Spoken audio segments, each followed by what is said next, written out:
The modern Sonic gameplay footage has been released to the public, and it looks beautiful. Now, it's time to break it down.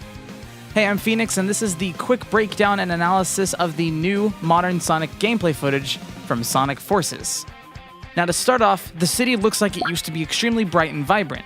Really nice colors on the building, and it starts to look like the city has some sort of history of some sort, rather than just being a broken down city when you get there. As Sonic progresses through the city after the first turn, we start to get a better look at a large broken down highway-like structure, and in the distance, we can see what appears to be the Green Hill-style platforms. The Wisps are back, but they don't seem to be that impactful as of right now. We're only seeing them being grabbed, and according to Aaron Weber, when this footage was released, they're only being used for boosting right now. The capsules that the Wisps are in contain multiple Wisp figures, and they're not very specific.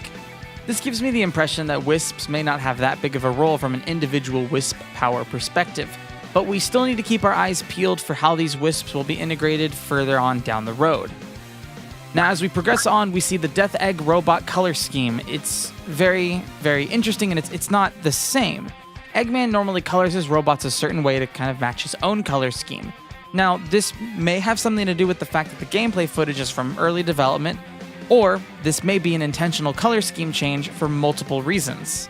Something I'm really curious about is all of his robots. All these robots seem to have very interesting designs compared to Eggman's previous units that we've seen in games before. Commonly, we see Eggman make much more colorful and expressive enemies, but this time around, these designs seem more streamlined. Almost as if he has made his robot production more efficient so he can pump out more units in a higher volume. Now this would play into the idea that Eggman has won and he's doing a damn good job of it. On the side, we do see some barbed wire fences of some sort, and this theme does repeat itself throughout the stage. Now, there's a lot of game design reasons behind this, and I'm a big fan of how they're handling this. It's really neat because it promotes the player to be more careful with just boosting around to win. You'll have to think on your feet and prepare to avoid stage hazards on the sides like the barbed wire fence. I think this is a much better option compared to just having a fall off. Running off the stage has never felt good in a Sonic game, and especially due to his speed, the justifiability behind those deaths have always been questionable. But being low on rings, assuming that rings are your lifeline in this game as well, it'll force you to concern yourself with these specific kinds of hazards. About 18 seconds in, there appears to be a possible higher path that wasn't taken in the video, further backing up what Mr. Izuka-san said about multiple routes being a factor in the level design.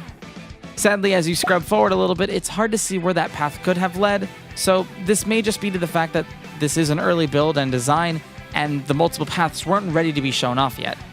After moving up past the main city area that was currently being destroyed, we get a good look at things from a higher up point of view.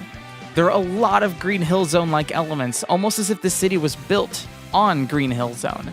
In the background, things seem to be pretty dead with not a lot going on, but there are still some broken parts sprinkled here and there. You can see off in the distance that there are some houses out there up on the Green Hill platforms, giving us the idea that there seems to have been a decent-sized population in this area, even if it was spread out past the internal city center. Of course, not anymore. Everyone's gone or dead. I guess we have to wait until the story comes out to find out exactly what happened to civilization. Now, right at the gameplay footage, we do see a launch ramp and a large loop right there at the end in the distance, so of course nothing has changed too much from how Sonic games normally have been recently. Now, thematically, there are long patches of roads in this level, and they're just a part of the background, whether it's like a large highway or some sort of bridge between islands, not to mention there's a ton of water all around in this stage, heavily reflecting the way Green Hill Zone has been portrayed a lot of times before, with large amounts of water all around it. That's pretty much all we have to work with, guys. If you catch anything I didn't that could help us discover more about this story or how the game will play, please be sure to comment about it. If you like this video, give it a like. If you disliked it, you know what to do. Subscribe for more Sonic and gaming-related content. As always, I will see you guys next time.